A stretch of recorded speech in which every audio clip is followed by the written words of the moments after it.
there is no doubt the Australian public in these marginal seats, the outer suburbs, indeed right across the country, will be looking at how their lives can be better under either Prime Minister, whether that be Anthony Albanese for a second term or Peter Dutton for the first time.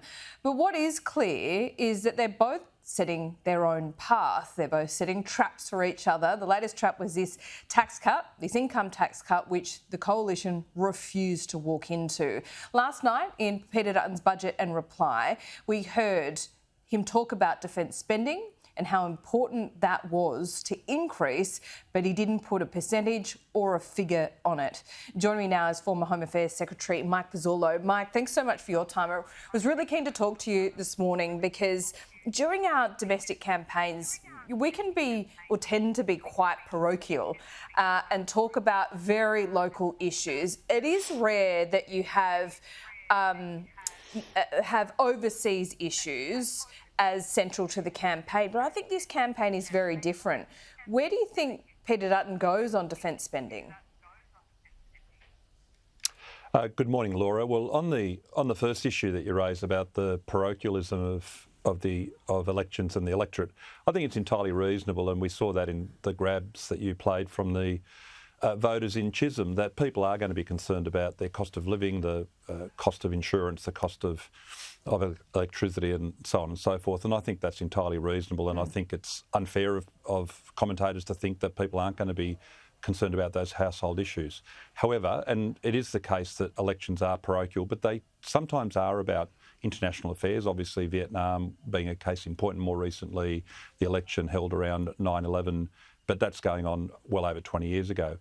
I think in this case, the immediacy of a crisis isn't certainly in front of us. It's not like Vietnam or not like 9/11, and certainly not like the elections that were held around the Second World War, where defence was obviously a very high priority.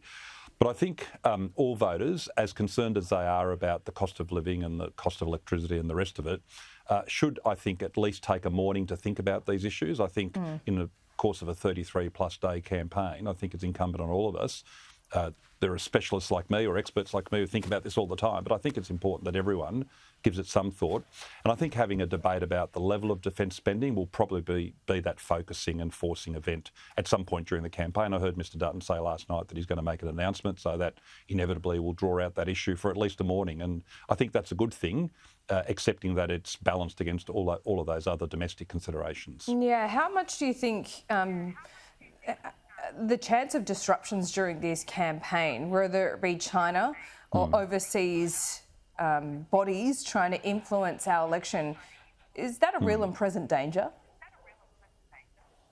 Well, I think the world is in such a volatile state. The idea that we can be insulated and we can sort of carve our own path, focus on our own domestic social benefits, our own domestic concerns is clearly unrealistic, and the Prime Minister made that clear in his press conference today. He said, we live in an unpredictable and unstable world. So the one thing you can factor in is instability. Something will happen in the Middle East. Obviously, the ceasefire there is fracturing. That might well play into domestic political considerations here as people get angry about what they see potentially in terms of Israel's attacks in Gaza, for instance, whatever you think about the merits and the rights and wrongs of that issue.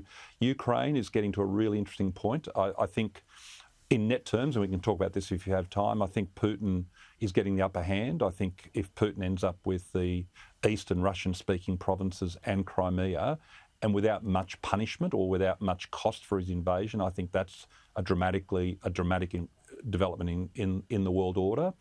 And just lurking in the background, and we just saw it just last week with China displaying some of its amphibious assault capabilities that it's developing for a potential move on Taiwan, that could spark at any moment. So I think for journalists and for commentators and for the general public, I think we should plan on or anticipate there will be significant disruption occurring during the campaign, including potentially a global crisis of some description. Yeah, well, the 5 weeks is a very long time in politics, and it seems global affairs at the moment as well, Mike. We'll have to leave it there for the moment. As I say, it's going to be a long campaign. We'll be speaking to you frequently. Mike, we'll see you soon.